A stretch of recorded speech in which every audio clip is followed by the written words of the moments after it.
Ngeri banget nih, 70 umat Kristen jadi korban pembantaian kelompok teroris di Kongo.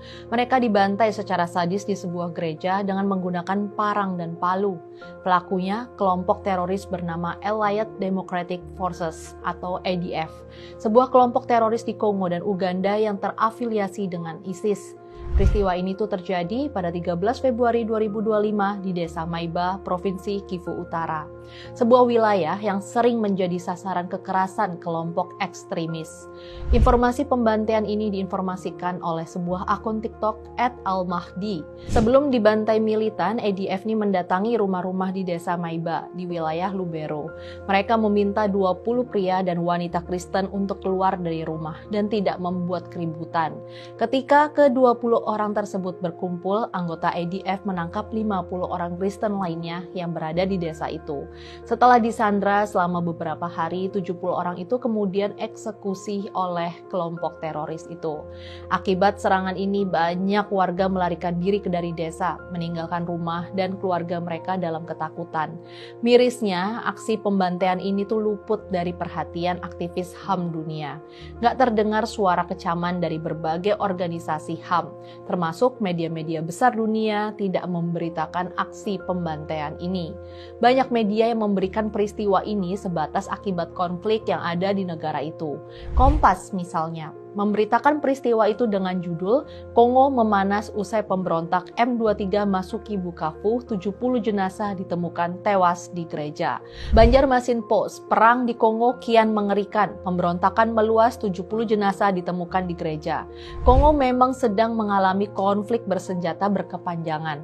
Konflik di negara itu sudah dimulai sejak tahun 96 sampai 1997. Ini dimulai saat Rwanda menginvasi negara itu. Perang kembali terjadi pada 1998. Pasukan Kongo yang didukung oleh Angola, Namibia, dan Zimbabwe bertempur melawan Rwanda, Uganda, dan Burundi. Perang berakhir tahun 2002 dengan jumlah korban tewas dan bencana kemanusiaan yang ditimbulkan mencapai total 3 juta orang. Rwanda, Uganda, dan Kongo sempat melakukan perjanjian perdamaian. Di tengah-tengah upaya gencatan senjata, muncul organisasi M23 atau March 23, kelompok pemberontak bersenjata yang berasal dari etnis Tutsi. Selama tahun 2012 dan 2013, M23 menjadi kekuatan utama di timur Kongo. Pemerintah Kongo menuduh Rwanda berada di belakang aksi M23. Hubungan antara Rwanda dan Kongo menjadi semakin panas. Pada 9 November 2023, kembali bentrokan senjata antara pemerintah dan kelompok M23. Senin 13 November 2023, Al Jazeera melaporkan kelompok bersenjata membunuh 19 penduduk desa di timur Kongo. Serangan yang dilakukan oleh ADF ini kelompok bersenjata di timur Kongo yang sudah berbaiat kepada ISIS. Lembaga amal Kristen Open Doors mengatakan bahwa ancaman terhadap orang Kristen telah meningkat sejak itu. Tahun lalu saja ada 355 orang beragama Kristen tewas di Kongo. ADF sendiri telah melakukan sejumlah manuver kejam sejak 2020 silam.